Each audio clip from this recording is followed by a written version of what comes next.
What the...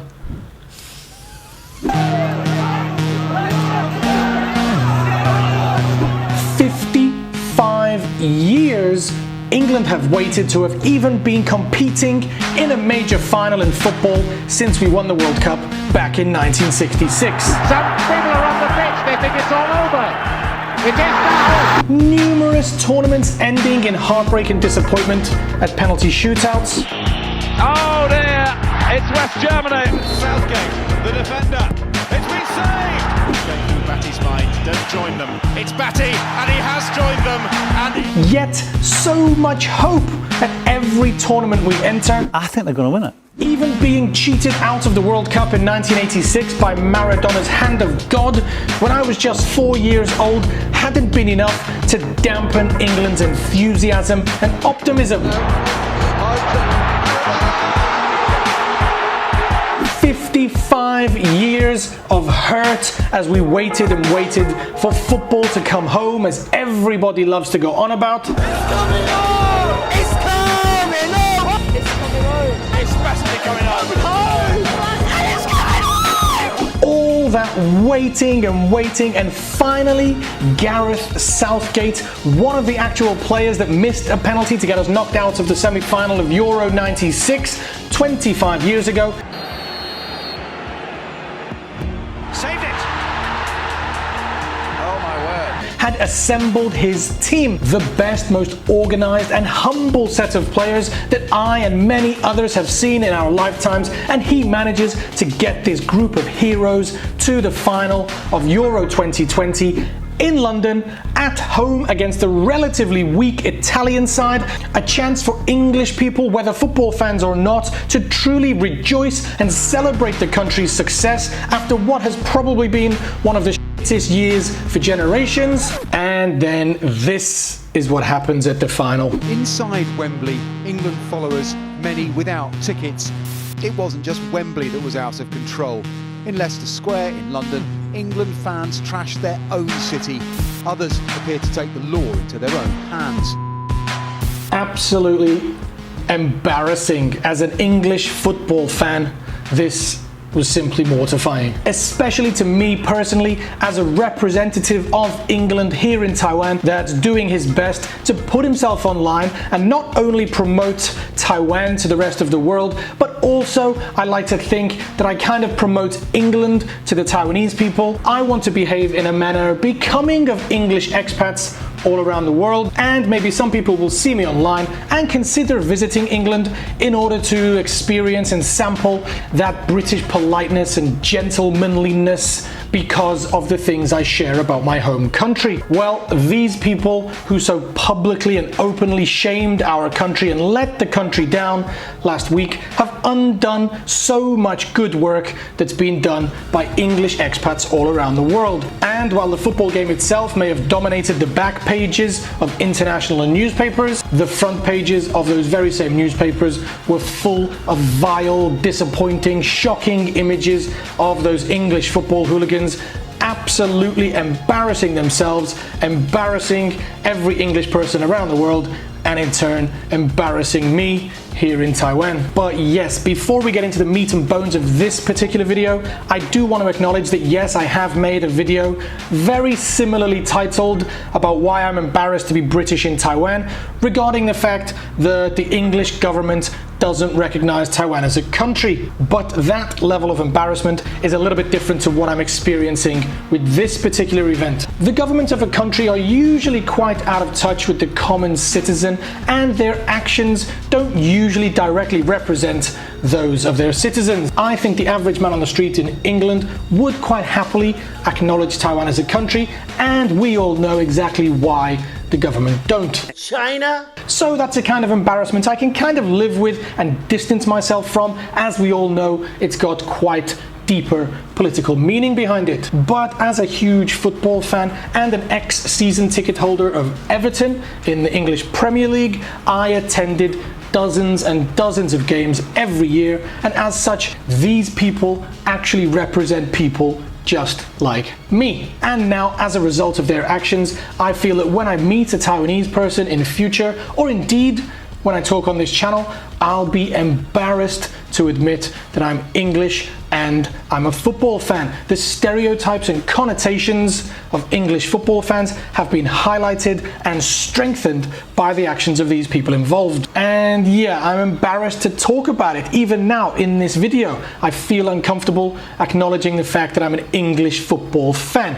And to be honest, in future, I'm probably not even going to mention the fact that I'm an English football fan when meeting new people. Now, yes, I do understand the fact that football is very closely related with beer and with drinking culture. Yes, that is something that I have been fond of in the past. And we all have that one friend when you're drinking at the pub that can get a little bit leery, a little bit out of control.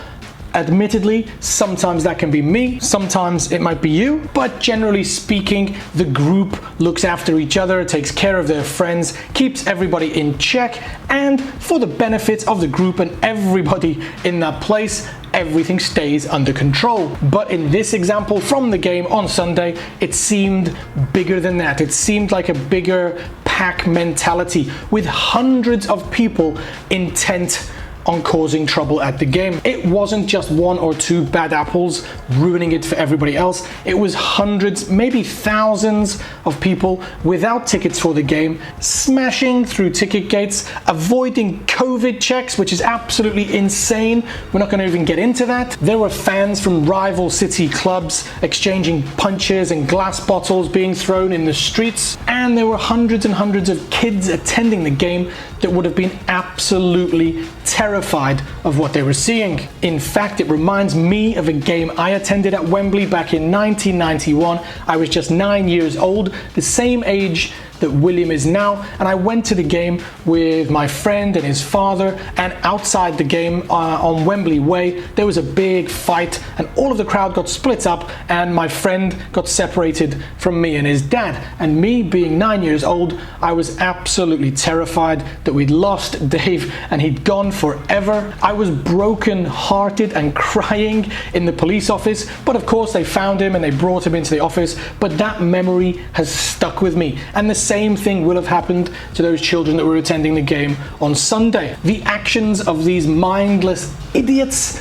will be living on in those kids' minds for a long, long time. It's been 30 years and I still feel the same feeling when I think about Dave being missing in that crowd. Now, I know that Taiwan isn't much of a footballing country and you may struggle as a Taiwanese viewer to understand just how important this game is to some people.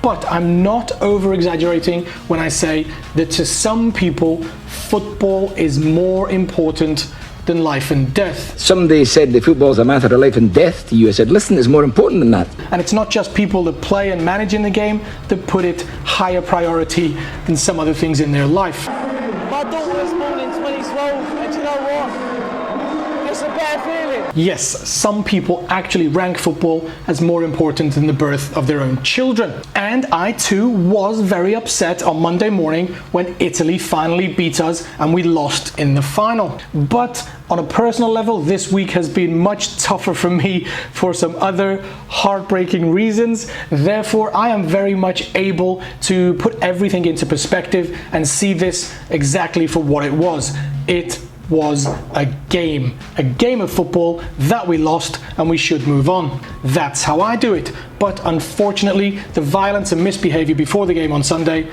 wasn't where the embarrassment ended for me and the rest of the country, because we then went on to lose the final again on a penalty kick shootout, and just coincidentally the three England players that missed the penalties happened to be black. And I think many people, myself included, hadn't actually registered this fact and we hadn't acknowledged this minor detail because we were too busy focusing on the general disappointment of losing the game. But unfortunately, some fans, and I hate to even use that word as they are not fans at all, but they decided to go and make this into a racist issue and tweet, post and share racist sentiments about these three players and blame them for losing the game because of the color of their skin. And one of these players who missed his penalty is only 19 years old, carrying this huge responsibility. The hopes and dreams of England on his shoulders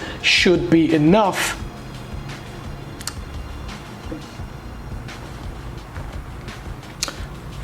I just want to say that on this occasion I've chosen to write out a script for this video so that I can get all my thoughts in line and make sure I don't miss anything out. But while writing this video, tears came to my eyes thinking of this. Thinking about how these three guys were trying their best to help the country achieve greatness. All of their hard work and dedication over the years came down to that moment, that penalty that they had to take. And yes, they failed, which should be disappointing enough, but then some absolute had to go make it about the color of their skin. I actually almost didn't include this part about race in the video because of the embarrassment. I felt it was just too much. The ticketless, drunk, violent fans was actually enough embarrassment to make a video about, and I felt almost sick to talk about race in 2021. It's insane. So I really want to apologize to the people around the world that watched the game and saw the behavior of these people, and hope that Taiwanese people and other people around the world watching this video can still see that there is some good in English people and indeed some good in English football fans. And I should say that the team, the manager, and the rest of the English football fans and fans of the sport did such an amazing job at making the country proud. I actually felt more disappointed back in 1996 when we were knocked out of the semi-final by Germany. Getting to the final was special. It was special for so many reasons. It was special. Gareth Southgate, the player who in 1996 had missed the penalty to have England eliminated 25 years, gets his chance at a fairy tale redemption within the eyes of the England fans. And I really feel that despite losing the final, I think he's done that. I think he's earned the respect, and everything that he did in the past is forgotten, and he will go down in history as one of the more successful English football managers that got England to their first final in 55 years. And I hope that that's what that game is remembered for. I hope that all of the hullabaloo and the violence and the ticketless fans can be forgotten about in time, and that the game will be remembered for the positive parts rather than those parts that absolutely embarrassed me as an Englishman living here in Taiwan. Let me know what you think of the typical English football fan. Do you think the stereotype is valid? Whatever you've got to say, as always, the comment section is open for discussion. Sorry to anybody that was offended by the English football fans and their behavior. I really apologize on their behalf, but I think that's enough. Hopefully a more positive video coming next week. So thanks for watching. As for now and as always, I'll see you next time in My Life in Taiwan. Peace.